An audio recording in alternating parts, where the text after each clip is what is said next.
Hello दोस्तों, केना छी अहाँ सब? अहाँ सबके स्वागत करै छी नया ब्लॉग में। तो चलो आइ के ब्लॉग में अहाँ सबके देखाबऽ जा रहल छी मकर संक्रांति स्पेशल मसाला खिचड़ी बनाबो के एकदम आसान तरीका और देसी तरीका। तो देखियो, पानी में हल्दी और मूंग के दालि दऽ देलिए खौलले, बढ़िया से खौल रहल छै। असल में की भेलै, जहिया मकर संक्रांति छलै ने 14 के, ओहिया एकादशी छलै आ ओहि के अगला दिन बृहस्पति गुरुवार छलै। तो 2 दिन से खिचड़ी बनाए नहीं पेलिए बेर पावन में।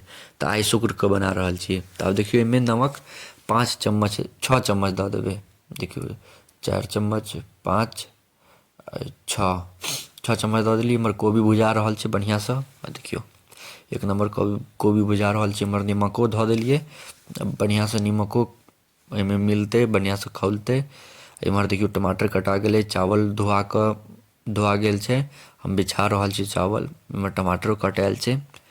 देखियो कते बढ़िया से सब किछु तैयार छै।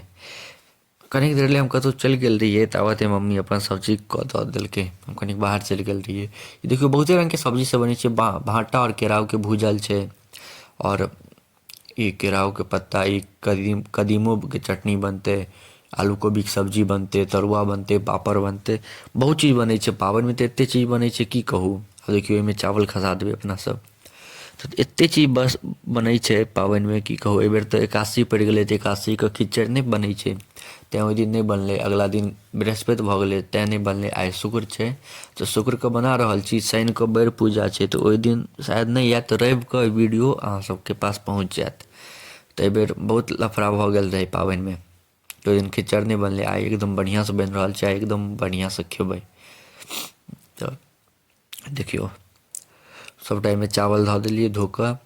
आब एम्हर छिमियो छोड़ा कऽ लऽ लेलिए।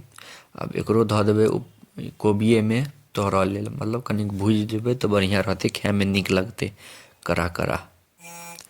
देखियो, बढ़िया से एकरो भूजि लेब एकदम बढ़िया से। देख रहल छी कते बढ़िया लागि रहल छै। इम्हर अहाँके आब देखाबै छी खिचड़ के। देखियो, चावल डालि देलिए, अब भऽ रहल छै धीरे धीरे, कनिक समय लगतै। एहिमे डेगचिए में बना रहल छी, एकदम चूल्हा पर में देसी स्टाइल से।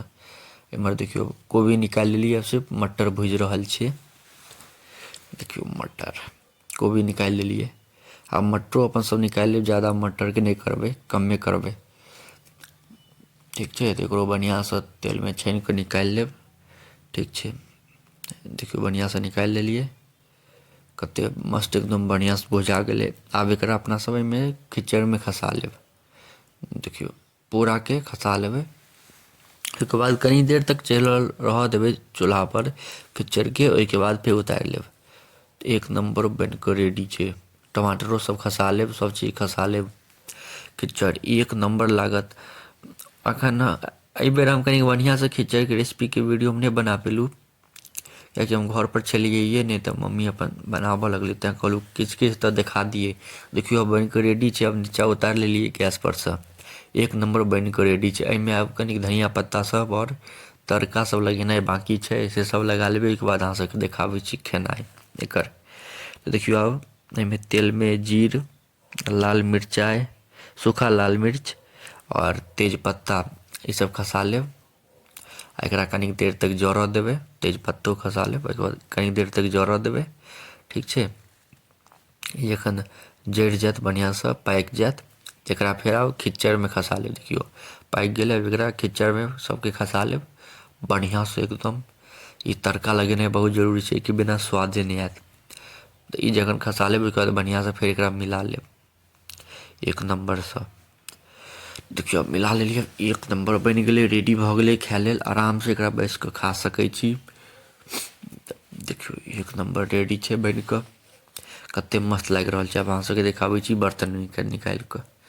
देखियो, अब लऽ लेलिए बर्तन में। आब तरुआ पापड़ सब निकलि रहल छै, ओ सब साथ में खेबै, एक नंबर लगतै खाय में। अहाँ सबके एते देर तक देखऽ के लिए धन्यवाद। नीक लागत तऽ लाइक कमेंट शेयर सब्सक्राइब जरूर करब। मिलै छी अगला